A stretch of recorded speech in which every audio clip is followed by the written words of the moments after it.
What's up, people? Welcome to Shally's Alley. You are live, days away from Halloween.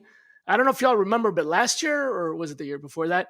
Might have been the year before that. We had a Shally's Alley on Halloween, and I made the absolutely horrible mistake to have a backdrop that was Halloween related, and apparently it freaked some people out. It wasn't even that terrible. It was just like, ghosts and bats and pumpkins and stuff. But man, that was a bad idea. So no ghosts or pumpkins or bats today, but we do have a fun time with our guest this week, Joe D'Antonio. So welcome to Shally's Alley. Joe, say hi to everybody. Good morning, or actually good afternoon. It's great to be here. Thanks, Good Shally. evening and good night. Good We got evening, people yeah. in Asia. We got people in Or Australia. Italy. Yeah. Yep, that's right. So, folks, I actually I had the pleasure of working with Joe for a little while when I was standing up the power sourcing product with Aspirant, and we were working. I had built the sourcing side of the business. Joe came in and was working on the recruiting side, so the RPO. That was the traditional business model that they had. So he came in and helped. Well, actually, not. He was leading that, I believe, while I was leading the other one. So we essentially were kind of collaborators in that, I had my thing and he had his, but very much, some clients wanted this, the other clients wanted that. And we just kind of went back and forth. So we had a good time working there and learned a lot from each other. So I was so happy when Joe agreed to be embarrassed by being on my show. Being embarrassed to have to work with me is bad enough, but he actually agreed to be on the show. So I don't know how that works. Nah, I never get embarrassed, Shally. You're good. Right. Yeah, you never get embarrassed. So, Joe, you've never been shy about your opinions. In other words, you're a very frank you're frank. I'm earnest. Yes. Together we're frank and earnest. And I'm curious. What do you think? There's a lot of hullabaloo about the economy and whether is it coming back? Is it not coming back? I've been talking to friends that are business owners, and they're like, nobody's spending anything. It's as if like everybody just went to sleep. What's going to happen after the election? Like, what do you think is going to happen? I know a lot of this has to do with the election, being an election year, which, 30 years being in the business, you and I both know election years tend to, especially when there's the possibility of switching camps, if you will, tend to cause a lot of chaos. But what do you think is actually, regardless of who wins, not talking about politics, but just the fact that we actually have an election and all this is over, and no more YouTube ads every 30 seconds about phone calls. Phone calls, text messages. What's going to happen? Well, it's just, you'd mentioned that you had some business owners. I've got a couple friends in finance, and I had this discussion probably about 2 months ago, specifically about this, about like what's going on in the market. I had one friend who's in finance in M&A and was recently laid off, and we were talking back and forth about how I see the market, how he sees the market. And we both kind of came to the conclusion that, we're kind of in this perfect storm of inflation's high, housing is high. And oh, by the way, we have an election coming up.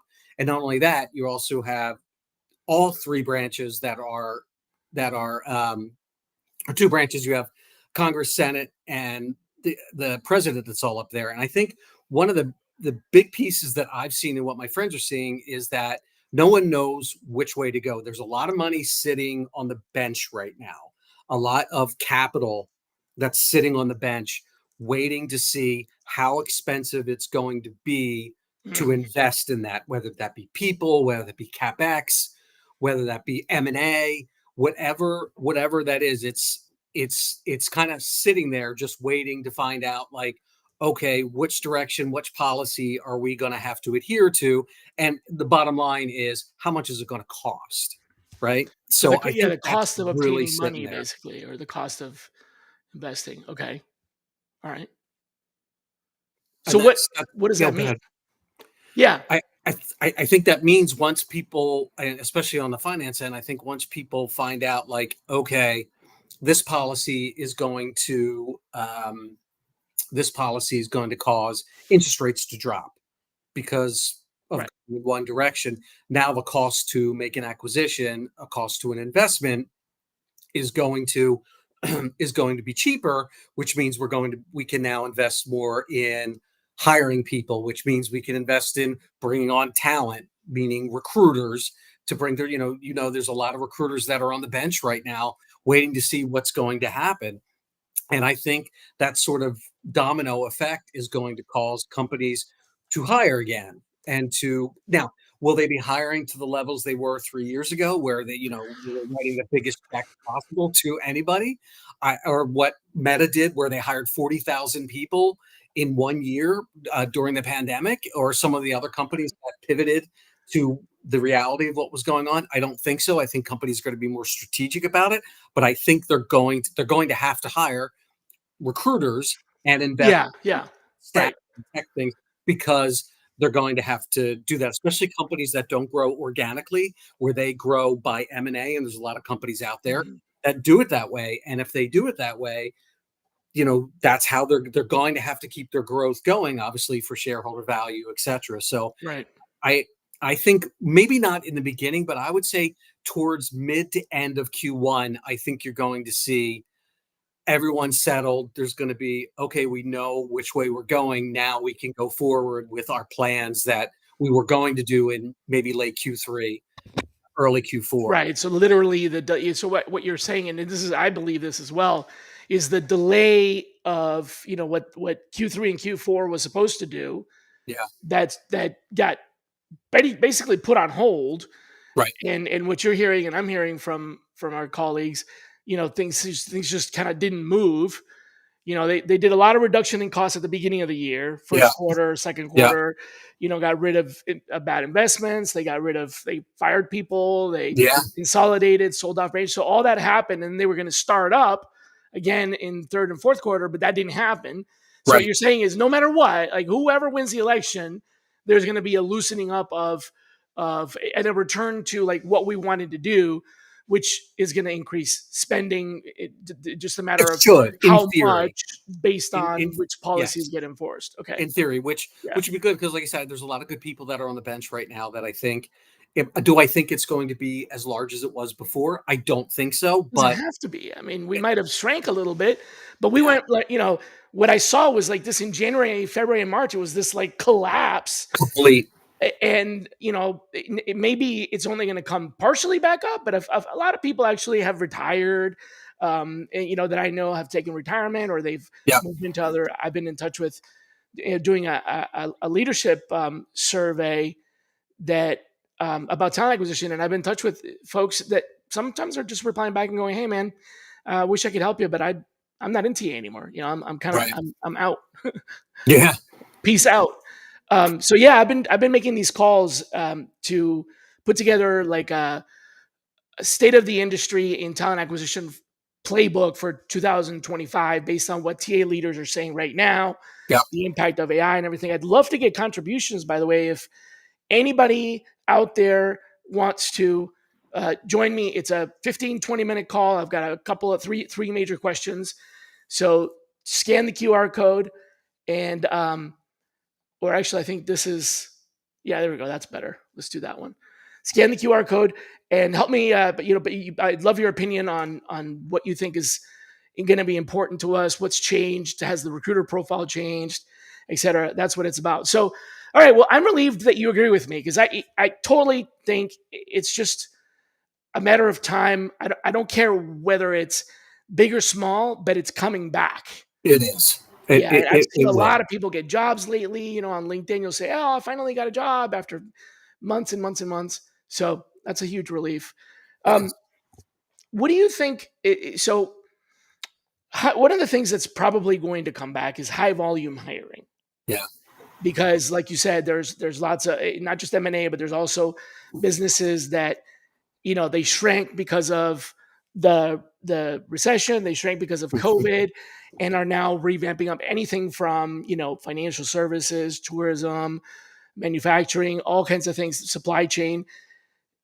So there's going to be some high volume hiring, returning, which is a good space for RPOs to be in. But do you feel that AI, generative AI, or machine learning is actually going to make it easier to process high volume hiring, or um, is it gonna is it gonna like overcomplicate things? Like, do you think it's actually gonna be an enabler, or are people just gonna kind of get stuck trying to figure out how to use it, and it'll cause a lot more distraction than it's worth?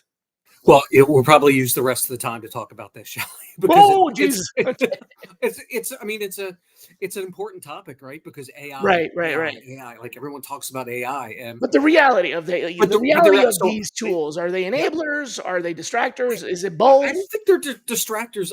Enable, I think is an interesting term, but I think they should be an efficiency driver, right? So Should be. Okay.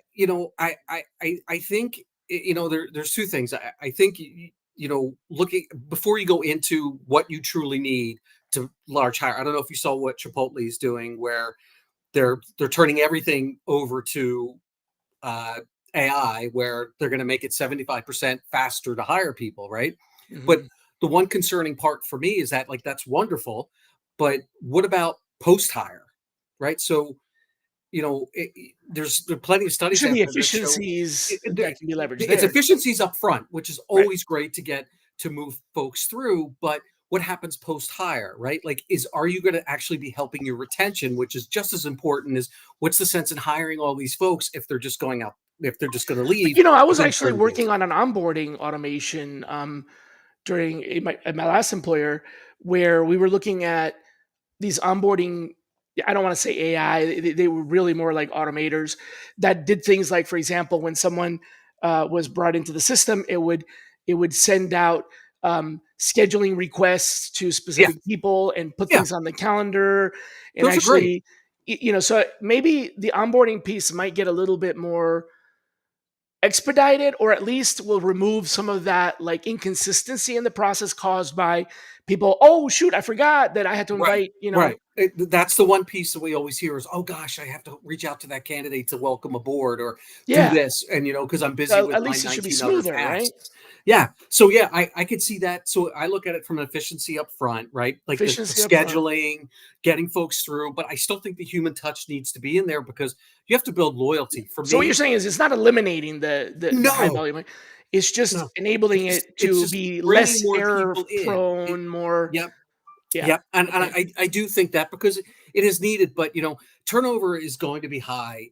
It's baked into whatever hiring you're doing, high volume, right? It's going to be there, whether you're in retail, whether you're in manufacturing. I've done both, and you are going to have turnover, but you build loyalty in the beginning of a recruiting process, right? For me, and I have always thought that retention is the most important. Like, what's the sense in hiring all of these Yeah, folks you can if hire you're not going somebody to, three like, times a if you got year or hire got a them forty once. percent right? If you got a forty Yeah. percent turnover, what what problem did you solve there? Right? You're not really. Yeah. Yeah, you got them in faster, but you're not solving the back end, which I think if you try to remove all of that human touch, all clear up to the day they show up, and I'm a hiring manager and I get an email and I say, hey, great, your 10 employees are going to show up today. It's like, okay, I didn't meet any of them until their first day. That's where I think it gets a little bit tricky. And I don't want this to come out as it sounds, as far as like, do you need it to make it that easy where people then go, well, I can find a job anywhere because it's that easy. And I have no loyalty here because I didn't really meet anybody until I showed up on my first day. And that's the first human interaction that I've ever had, is when I say, hello, Shally, I just started here. Yeah. I just started here and I'm here to turn a wrench to build a compressor. It's like, well, I think there's value in pieces to that, right? But if you try to replace all of it to the point, I Yeah. think And there's plenty of studies out there to show that you're not helping with the loyalty. There's And I so many think studies about that. They thought the internet was going to do that, and it right, was, the advent of the internet did a lot to help, speed things up and maximize efficiencies. And it did replace a few things completely, but not a no, lot. It just made things better, easier, faster, cheaper, more efficient. I was gonna add that one of the things that ever since I started having guests on the show to talk about AI, I've had a few experts, like literally one of the guys, quite frankly, he wrote the book on data science and AI, and another one is a high power consultant. And so I've had right, some really strong experts on here, and it's the sense that I get from when I speak to these experts is the biggest value to AI is in doing tedious, time right, consuming, right, repetitive, low value tasks. Now, right, it may be very low value to hammer a nail, but right, if you don't hammer the 20,000 nails you need to hammer in order to build a house, you ain't got no house. right, So it might be a low value task, but it has to be done. It is part of one of the things that has to get done, and it has to get done very well. So correct, robots and AI are really good at accurately, rapidly, with exact precision and the exact strength. They can hammer those nails better than a human ever could because that's what they do. right, So you're saying the same thing that they're saying, which is leveraging these AI for onboarding, for sourcing, for recruiting is about the hammering of the nail. It's not about right, building a house. You're not going to have correct, the AI build you a house. You're going to 100%, have an AI that's good at hammering nails. You're going to have another AI that's good at framing.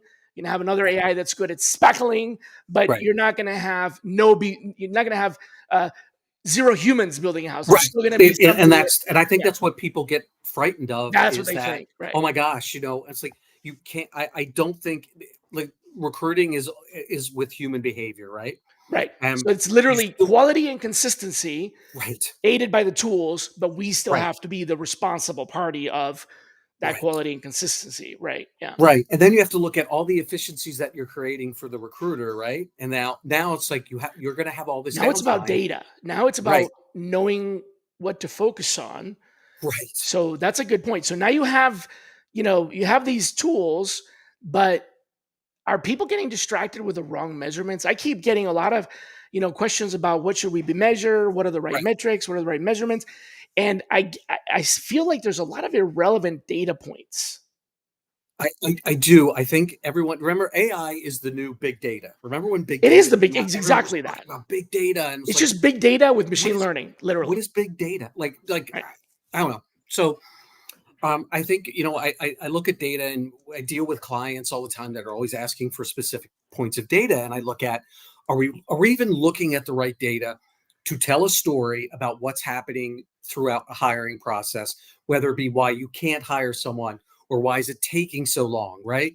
And I think people look at the beginning of the process and the end of the process and go, how long did it take us to fill that position? And sometimes it gets lost in the middle of that, like, okay, so if it took you 80 days to fill this position, why not you look back? Why did it take you that long? People just go, I can't believe, and the recruiter goes, well, that's or the hiring manager goes, you're not good at your job because it took you 80 days to fill that Yeah, job. normally it takes us 40, but Well, oh, when I there's used no to do thought it, to whether this was a different location, right, whatever. right. But I think there's more data that you should be looking at, and I look at, for me personally, that I try to instill with clients or when I'm talking to TA managers is look at sub-cycle time. Like if you want to do gap analysis between when a position is posted to when a position is filled, and if it's not meeting an SLA or what you expect or that you've agreed to, you have to do that gap analysis and look at sub-cycle time, right? Like how long did it take that candidate to get from application to a phone screen or a phone screen to in front of a manager to interview, etc. And then now you can look at, okay, well, maybe this position is taking so long because it took us 5 days to screen a candidate. And then it took 15 days to get a decision from the manager because the manager was traveling or doing other things or was out of the office. And now you can start building your story to say, this is why it took so long. And then you can go forward and go, okay, you've got a lesson learned, although that my father-in-law's he despises lessons learned, which is kind of funny. Um, Lesson but learned. That just means oh, you he does. screwed up. Oh, Yeah. if you ever want to say, it's hysterical. But if you want to look back and go, okay, this is why I did it. Look at, well, this is why. It's because each step of the process, it took this much time. And had if we had well, you were out of the office for 2 weeks, great. We had no Mhm. proxy for you while you were out to make a Right. decision, right? So we lost 2 weeks. Oh, by the way, we lost a candidate, so we had to go back. So you do all of these things. That to me is just as important, if not more, than the actual how long it took, right? And go, here's the time. I mean, how long have we been showing time to hire, Shally? 20 Man, time years? time to hire. Look, I literally had to break this down for a leadership team, executive board, because there was just so many questions about it. Like, first Right, of all, we don't have the right data right, because we weren't capturing things like when did the rec get approved, right, when did it, I only right, had rec posted, and right, and then we didn't have at the end of the process. We didn't capture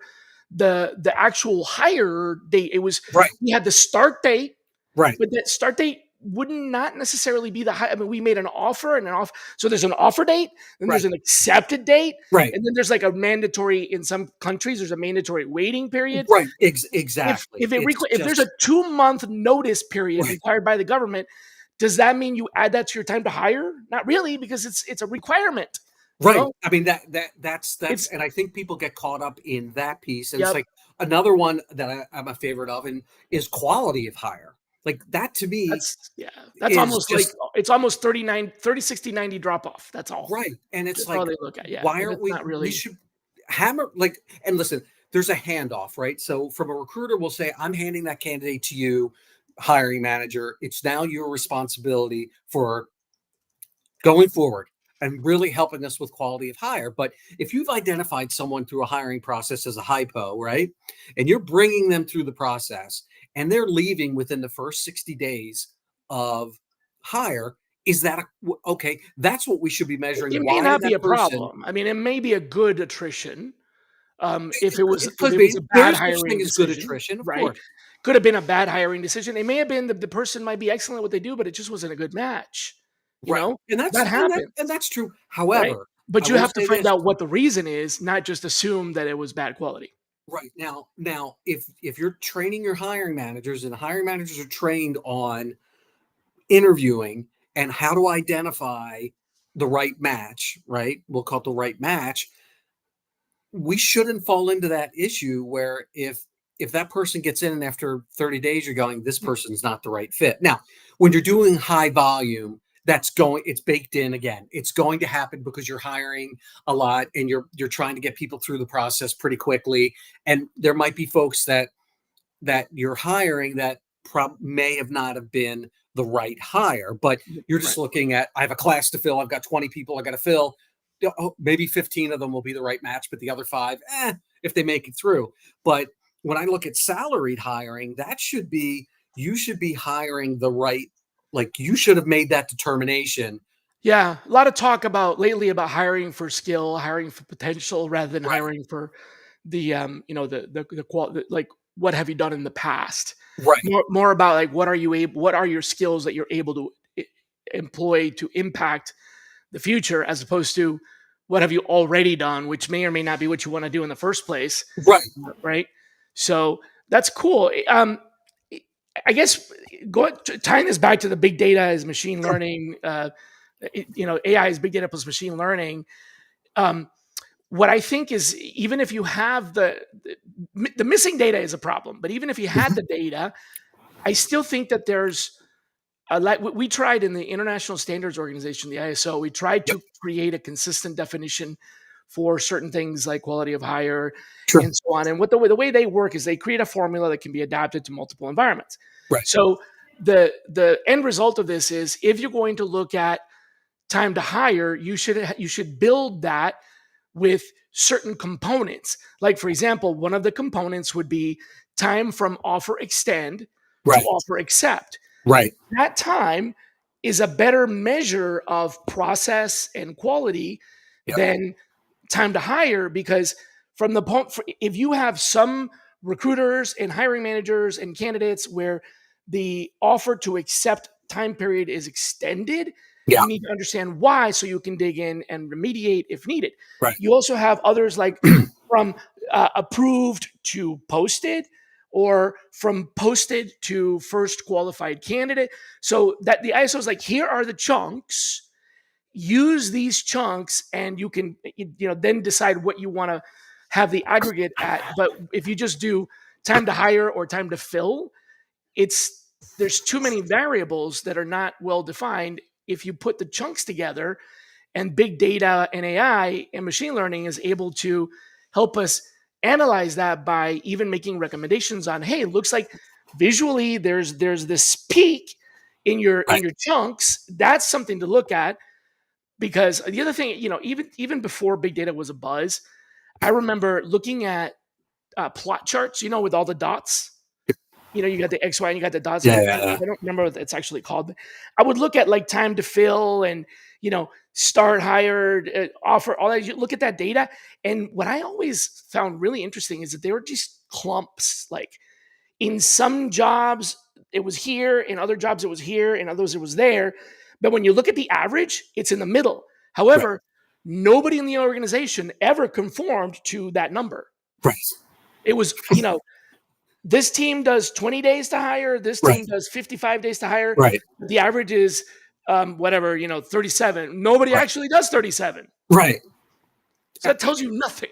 Right. I mean, that's the whole thing, is that I Yeah. and looking at all of this data that I have been over the course of my years, is that yeah, like when you just do something like that and throwing that out there, right? It it it, it leads way too for assumptions, and like when you're dealing with like the whole point of data is to remove assumptions and to remove anything anecdotal, right? Like Yep. that's the point of it, is to make decisions, or decisions based on data, not be able to Yes. go It's our job to interpret like, provide well, okay, the decision like, support. Right. right. I Right. mean, We're not making that's the decision, but we're providing them with that. Right. right. And that's why I think that, I think the looking at what you're looking at now, right? Taking what the things that you were saying too, is that, like, take a look at what you're measuring right now, right? And is it realistic?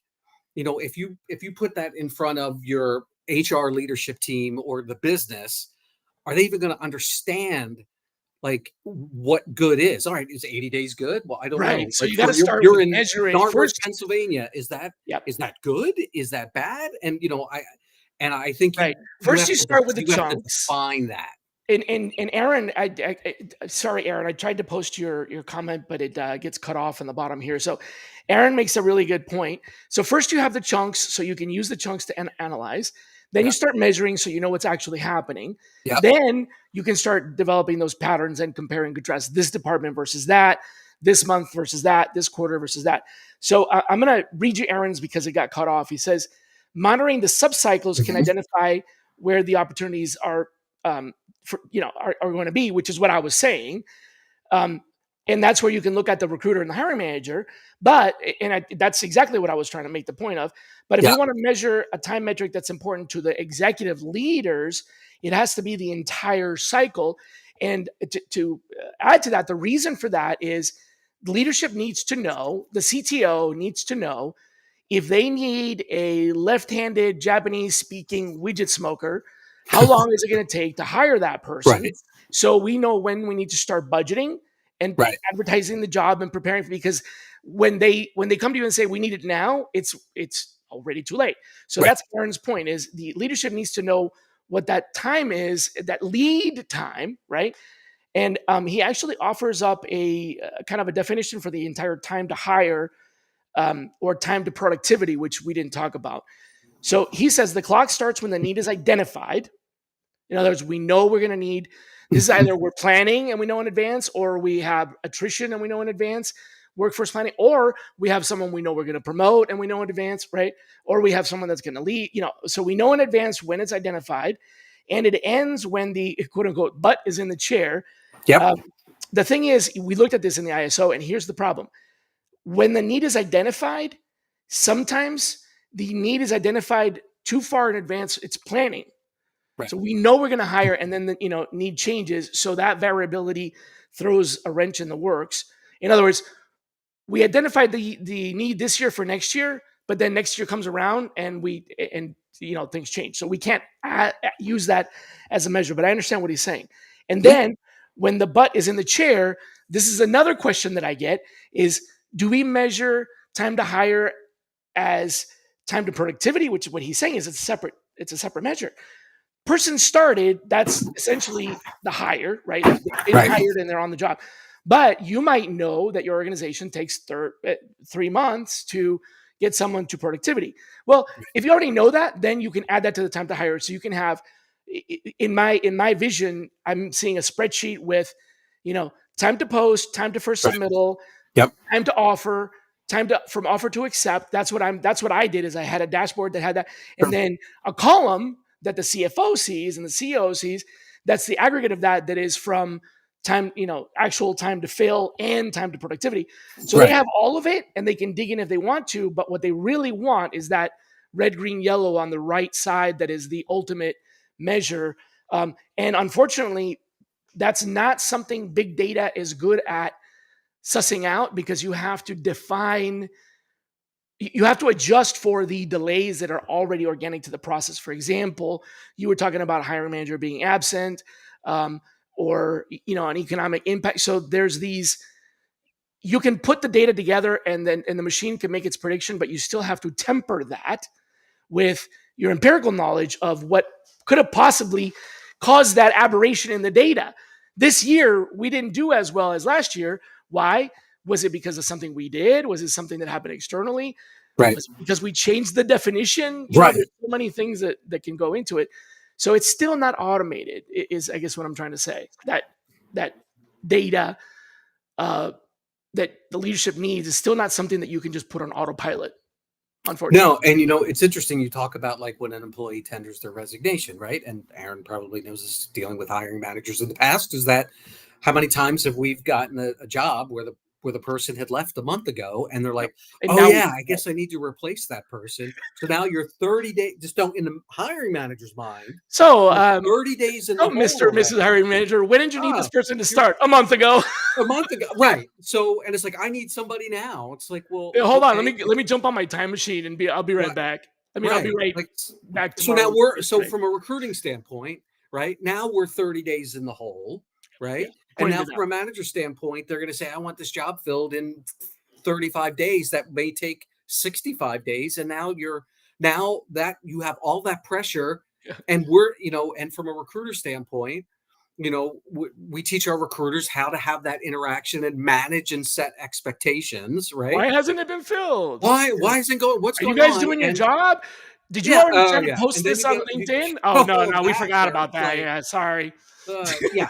So I mean, in a lovely world, in a perfect world, when if they get a resignation, I would see that job approved and through within 2 days to come to me for my recruiting team to go out and start recruiting. But it does. Some organizations are very good at that. Some, Yeah, actually, yeah. for for whatever reasons, may Yep. take I extra was days to recently at approve an a job. organization where TA, actually all of HR, including TA, would get a weekly newsletter that included adds and removes. So it was like, Right.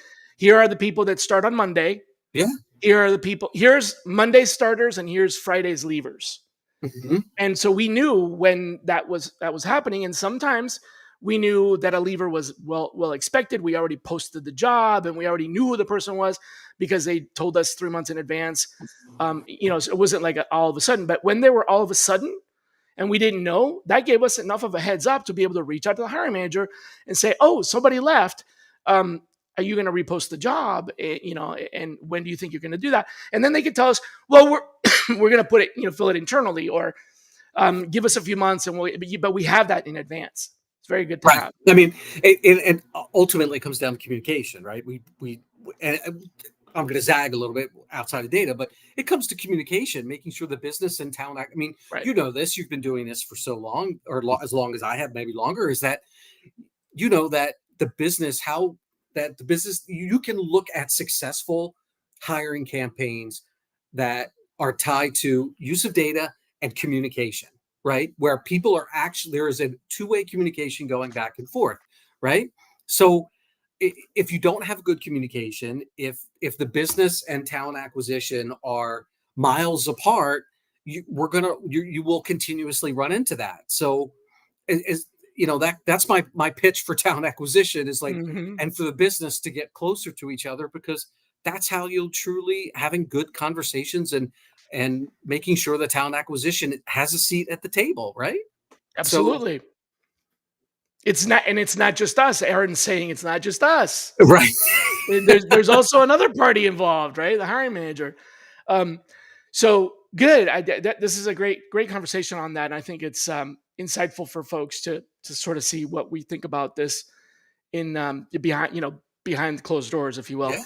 But I wanted to ask you about something that you and I both struggled with at our at our co-employment when we were together. I don't know if that's the right word, but Eh, when we were seated close together, enough. um, we were still talking about like what's worth investing in and what's not, and we made the decision not to really invest into job boards that much. Right. We actually cut down our investment to like maybe three or four job boards from what traditionally had been maybe a dozen or so. Mhm. Um, it is are job boards even like uh, are they even worth at all any investment nowadays? You know what I'm talking about? And I'm not talking about Yeah. job posting. I'm talking about not advertising because there's a million ways to define advertising. True. Job posting, programmatic distribution, etc. Yeah. But I'm talking about buying a subscription to a job board. Yeah. Is it? I well, I see, and then you're touching on branding too, right? Because branding is always important, and always getting your like if you're a Microsoft or a Meta or Amazon, I mean, people know who you are. But if Yeah, there's companies yeah. that they might not know who you are as largely or globally. Yeah, there is some. I think there's value to a job board, but I also have to look at and this will tie nicely back into data, right? Is that you have an applicant tracking system, right? Yep. And And it should depending tell how you. large, most companies have one, right? And they're various, and we could talk about applicant tracking systems probably for hours on end, but um, you know the easiest thing to do is just go buy a license for Indeed. Just go get a LinkedIn I recruiter knew you were going license. to go Just there. In fact, I go think you told me and that before. then Shall you and I have talked about Yeah. LinkedIn Just licenses, try right? it, right? Yeah. Try it. See, Ah, try it, track it, measure it, and then right. you'll know. You won't be Yeah. speculating anymore. That's a good point. Right. Yeah. And utilize it because the right way, right? So, Right. So you but could do it for a trial period. Yeah, that makes yeah, sense. but But you're sitting lately, on mountains of data in your applicant tracking system, right? sometimes no. So Yeah, but sometimes sometimes. no, but for the most part, like most companies have candidates sitting in Yep. their database, right? Rediscovery and re-engagement is huge, It's right there. and So it's often very overlooked.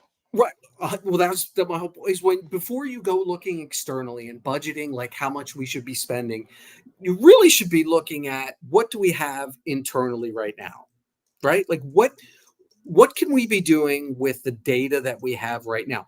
What campaigns can we be running with town communities? With Hmm. okay, I have folks that may have dropped out of the process, right? Um, maybe folks declined an offer because at the time it wasn't right for them, or Yeah. compensation, or whatever the case may be. Or we declined them because there was somebody inched. Right. I mean, And, they were both great, but one was greater. right. You know. Right. And this to me is important about high volume, right? When you're dealing with high volume, if you're doing Oh high yeah. volume on a consistent basis, you're building up a database, right? And if you every time, all right, I know I've got to hire 50 people in December, right? Okay.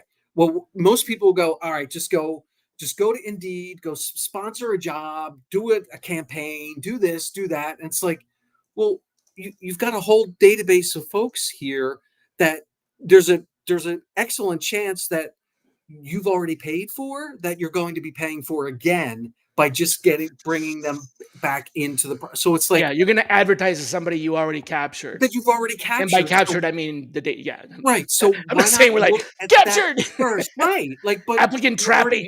you already have their data there. So let's look at all right, how do I Oh, if I know I'm going to be hiring 50 people in Philadelphia for I don't know, building a box, right?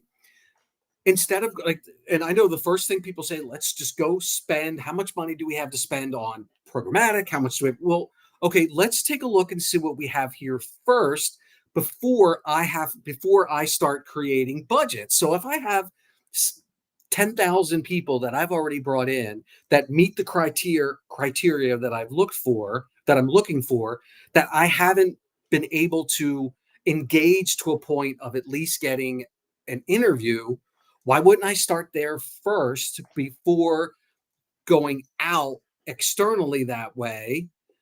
But you still, yeah, yes, Fran, you're absolutely right. Yes, indeed, Don't take away absolutely my does. Indeed. But, but, but it's what you spend is more of like how much. I'm just saying, here's $10,000, go spend money on Right. Indeed. It's like, well, Right. wait a tick. What We've got for? all Right. these folks here, and then you can now start planning like, okay, and then you could do campaigns, you could do text campaigns, you can build email campaigns, phone calls, whatever you need to do, and you could do it quicker than posting a job and waiting for people to apply. Right. Yeah, so it's a matter of like, and I get what you're saying, Fran. Here, don't take away my Indeed. So you've got a source that you know that works. You've used it. It got your results. There's no reason to go, start abandoning that source in favor of something that you haven't tried. But what we're talking about is investing in something that you have. Like, are you gonna go buy Indeed now? And I think the answer is, if you haven't used it, give it a try, test it, track it, see if it works. Sure. But don't do that until you've actually started to do something with all the data you already have. Because Correct. what Joe's saying is, don't go spend on something new before you've, like, do you really need to go buy more batteries if you got a case of batteries in the garage? Exactly. And That you that's what haven't he's looked saying is, at. you haven't even That you looked at haven't them, looked right? at. You just think that there's no batteries, but you got to go check the inventory. One Um, 100%. yeah, it makes a lot And of we sense. struggle with that all the time, is because companies were like, don't just do it. This is what we need to do. It's like, well, let's see what we can do Why? here. Because it's always Right. been that way. It's because it's always been that way, right? And how many times do you hear that, right? So, and I You think mean it's just, daily or hourly? I just heard it 5 times while we were It's just talking. So, right. but I mean, that's the reality of like, and not the reality, but I think that's what you have to think about when you think about job boards and you think about branding and you think about all of the things that you really truly need to do to meet those hiring goals. And I also look at it too is, if folks applied organically for a position, right? And they're in your database, they've already expressed interest. They already know who you are. So you've kind of taken that, hi, my name is Joe D'Antonio. I'm calling from company X. They've already gotten all of that because they've expressed interest already, but they may have dropped out for whatever reason, but you won't know unless you start engaging them and start talking to them first. And yes, I'm not saying remove all of those external, I'm just saying use them more wisely and look at Yeah. budgeting. And because I mean, budgets, when people look to cut budgets, where do they go? Ta. Yeah, they do. But you know They what? I do have it. some good It's news though. Most Yeah. of the TA leaders that shameless plug here, time for me to put my thing back up here. There you Most go. of the TA leaders that I have been interviewing um, lately is, hey, look, I'm over here. Most of the TA leaders are telling me that the cuts were bone deep Yeah. and that the cuts are over. Like a lot of them are like, well, we've cut as much as we can. Yeah. Now we're looking at what do we need to get to where we need to go, and wherever we need to go, we're going to need to spend. So, they're no longer they're either not spending or they're thinking about where to spend, but they're not cutting anymore, is what I'm hearing in which general. is which is Most of always them, wonderful, yeah, they're wonderful like, to hear. we've done all the cuts were done. There really isn't, unless there's some unforeseeable event, but there really isn't any planned cuts left. So we're now at the point where we're like, all right, let's reevaluate, let's assess. Which is now, if you don't think that that's true, by all means, please click on the or take a screenshot or whatever of the QR code and come tell me otherwise. I'd love to hear from you. But that's exactly what I was talking about before.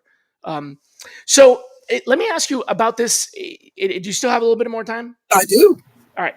So let me ask you about this, like re-engagement, rediscovery. one of the at both of my last leadership roles, there were motions to create what were called personas. And I think this must have come from, recruitment marketing or recruitment branding conference or something where Right. personas were heavily touted. And I saw attempts at both of them to create personas. At one organization, they used aspects of like the PI, predictive index, or Yeah. Enneagram to try to, like, these are the kinds of personas that we want to attract. And then at the other one, they use more of a marketing approach by like defining who's the customer, like Right. who's the candidate, right? Yep. Tell me, are these like artificially created personas worth the salt? Where you just sort of imagine this is the candidate we want, or you use predictive index to fabricate the candidate. Is there any worth in that? Or is there a better way to create personas? And I'm not negating personas. I'm just wondering if the speculative, we think we want candidates that, is that really useful? Well, I'll tell you in about 3 months when we're done the project I'm working on right now. But So I you're will. doing that based on We're on we're on what we're ifs, or are actually you doing using that other data? for. We are looking at personas right now of okay, here's a persona of a or of someone that we would consider high potential, someone that is um, doing what we would consider an outstanding job in the role. Like, how do Oh, we so you're replicate? using not a candidate, but an associate, a candidate, Correct. someone Yes, in the job. So you're not saying this is the persona of what we think, or this is the candidate persona that we've seen. It's actually, this is the persona of the people doing the job that is successfully, or correct. okay, And we're trying to identify huh? by regions what what is the makeup of a successful employee and doing this particular role, and how do we replicate that as much as we possibly can. There's going to be deciding factors, and marketing, market, um, it, we're using some tools like market data to see, is this even something we could replicate in area X, right? Like for what you're looking for. But I think, because we do intake this, like, we do a little bit of that when we launch a new position, right? We talk about, okay, you have a new opening. We talk to the hiring manager. Tell me, if it's a person, tell me what are we trying to replicate? What were the intrinsic values of that person that was in the role that made them successful, right? So we're getting that a little bit anecdotally from the hiring manager when we're opening a position to try to hone down, like, look for these competencies, right? So we're looking at these particular competencies. This is what, and then, I mean, that's, Competencies into personas. That's interesting. yeah. Okay. So but defining what a competency is, and sometimes you have to talk about the difference between a technical skill and a competency, where someone can be doing all of the wonderful things that you need to be doing from a technical standpoint. They can turn a wrench, they can code, they can build something that's wonderful. But all right, let's talk about the competencies now. Like, what does that person look? What fits well into your team? And not only fitting well, what could they potentially add? Because, and I know I sound like I'm probably zagging even more, but I talk about culture add all the time because, you talk about like culture fit, like we hear that culture fit, right? Right. It's like sometimes I think I that's, you know, I had an expert on the show, Joe, that yeah, told me that culture fit is discrimination. yeah, it's bias. And Of course, she explained yeah. it to me in a way that I was like, "Whoa." I mean, but Um, it was it's, what she called groupthink. So, yeah, like, which makes, to me, makes it total it sense. wasn't racist or discriminatory on purpose, but it's like we're looking to hire for this culture, and that just happens to be not Unconscious, diverse. you Yeah, could, exactly. it Yeah. sits like in the middle of unconscious and conscious bias, right? Where it's Yeah. like, I'm looking for She woke me this. up to that. Yeah, I mean, it is. I'm looking for this particular person. It's like, well, and sometimes I think folks use, well, not a cultural fit as a way because they know no other reason why to disqualify Yeah. someone. Right? Ah, it's a culture fit. That should Well, never be a okay, choice in the right, rejection. right. Yeah.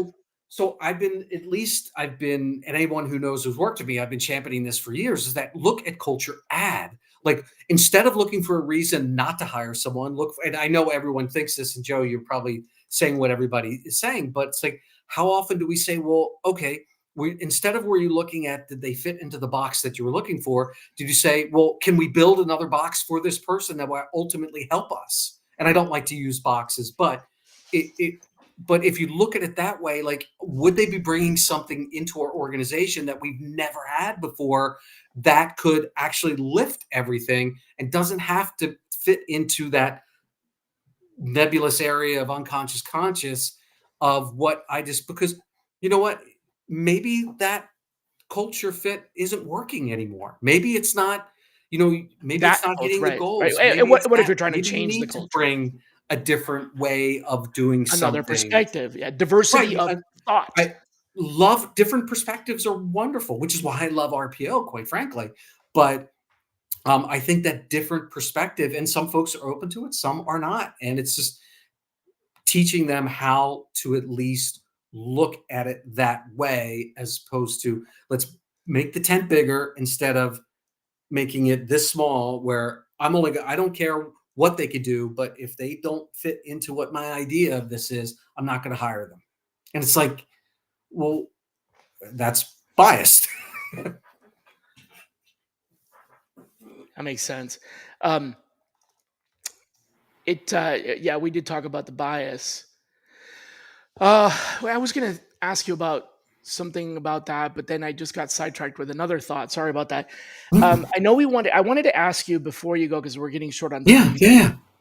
Rather than I could go back to what we were talking about and then go in the rabbit hole, but I did want to make sure that I asked you this question about um, investing in technology versus Mhm. investing in upskilling your recruiters. Yeah. There's always been a debate in the industry as far back as I can remember, that companies in general, employers in general, and I mean staffing agencies, that people who employ recruiters in general do not spend much on the development of the skills, rather preferring to hire recruiters that already had the experience. Right. But you can't hire people with experience unless there are people that have no experience that got the experience.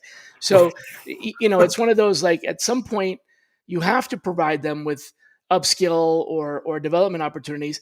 But it seems to be kind of a gap in our space more than any other space that It I've is. encountered. So why do companies frequently make the decision to buy LinkedIn for $500,000, but not send their recruiters to a $600 webinar? Because it's easier.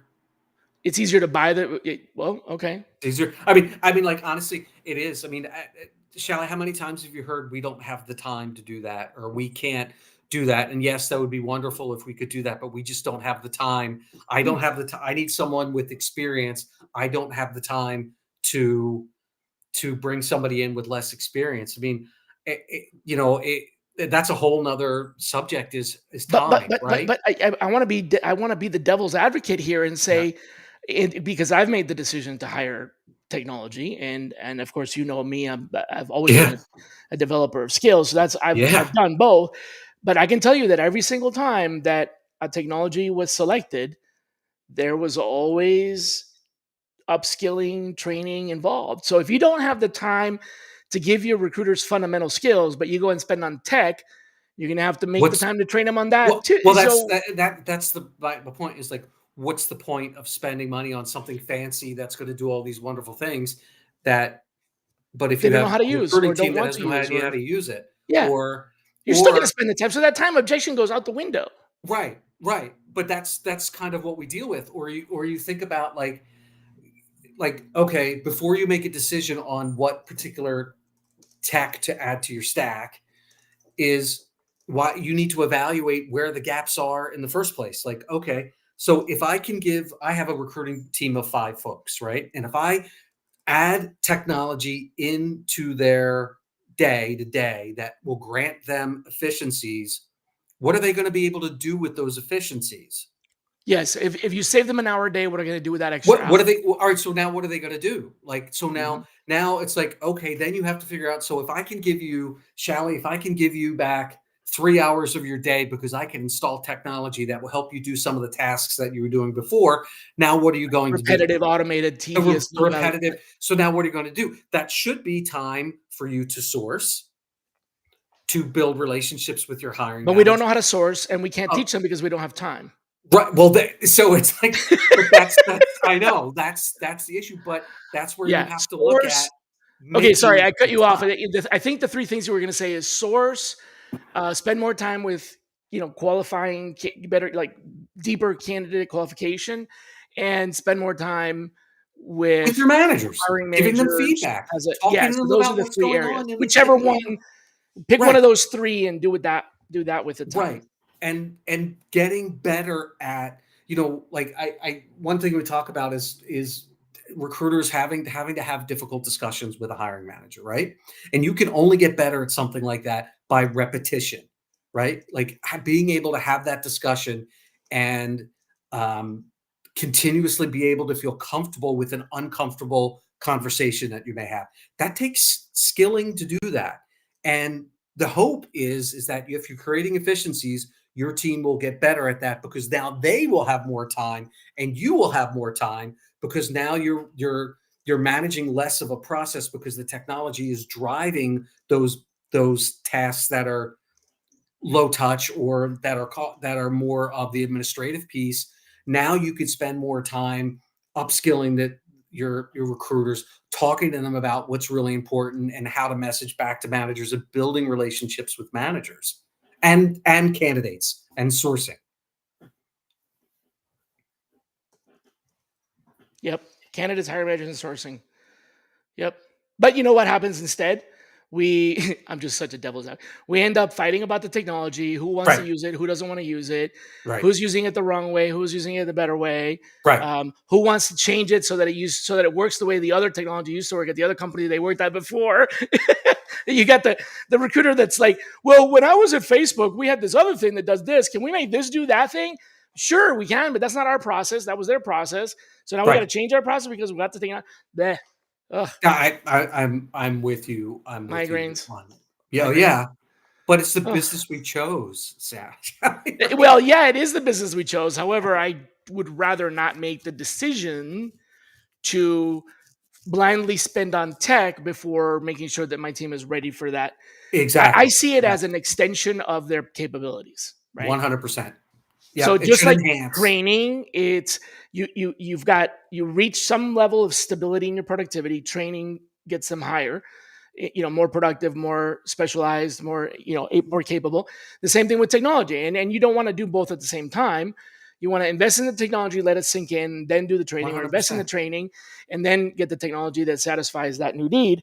But I think what happens a lot is we blindly buy the technology and don't provide the training, and so we have technology that we just don't use Right. Or used correctly. or use like very yeah, exactly. Right.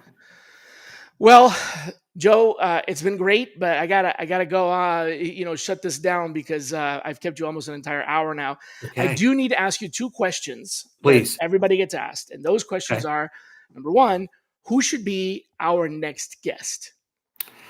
I've got, and obviously I've watched this before, so I Yeah, knew you knew this it was was coming. coming. I've got two. I'm going to throw two out there. All right, All right. One is Chris Miles. Chris Miles is a military program manager. Biles. Chris Miles, Miles. Oh yeah, I know him. Yeah, yeah, Yeah, yeah, you know Chris. yeah. Yeah, I worked with him when I was at ADP. One, I mean, you want to talk about passionate about military recruiting and That's what a good he's one. done. Oh, I I could talk to him all day about the work that he does. He would be a wonderful. He's at Sonopar now. Um, and then another is a leader that I had in the past, and her name is Ange Honorado, and Anorata. uh, Onaarto, Honorado. Did I miss an A in there? Onarto. Yep. And she was an RPO and on for corporate side as well for years, and now she's a leadership coach, and she's one of the best managers I ever had. Nice. I'll Yeah, reach out to she both of is. them. She's wonderful. Hopefully, one of them will say yes. One of those two. Oh, they're Angie's Italian. She loves to talk, so she's okay. But Chris. I know if you reached out to Chris, I can't imagine why I wouldn't, because he is uber passionate about the work that he's done, Yeah, and we've he had has some done exchanges some. over the years. He's I think done he'll take my call wonders. for He's sure. Yeah, he's all over LinkedIn. Like he's. I still talk to him about different things and different paths and what we should do. And boy, he's wonderful. Awesome. So best, last but not least. Whoa. Okay. I promise I'm not day drinking. um, Give us something to think about, a thought provoking question that we can ask ourselves. So, I want people to have something over the weekend that they can say, what should I do about this? I do that. I do that almost every single day. I leave and say, But tell us yeah, I know. what That's what I'm thinking about. Which one makes sense is that I think from my standpoint overall is whatever you do and whatever it is, try to figure out what problem you're truly trying to solve. Like, Ooh, don't have a solution in search of a problem. You should be looking at everything that you do on your day is that what are you trying to solve? Because when you're dealing with a hiring manager, whether you're trying to make a decision, whether it be technology, people, everything that you do, it should be what am I trying to solve? that's deep. Isn't it? I'm a deep guy, Shally. That's really deep because you know what? We do somewhat tend to, I think, not just in our industry, but I think generally as humans, we do somewhat tend to like, some of us anyway, go right into like problem solving mode. Yeah, oh yeah. That's what because we're Like just taught that. go right, That's you what we're like taught. solve the problem and then and Yeah. sort of forget that maybe there wouldn't be a problem if we just changed something else. you That's know? I've only done RPO and contingency. That's the only thing. It's problem solve, problem solve, problem solve, problem Right, solve. right. It's And like, maybe sometimes there shouldn't be a problem. So man, this has been fantastic. Thanks for yeah, coming on the show, Joe. Have a my great pleasure. The Halloween pleasure's all on this weekend. side of the table, Shally. Oh, This was come on. absolutely wonderful. Thank you so Fun much for your times. time.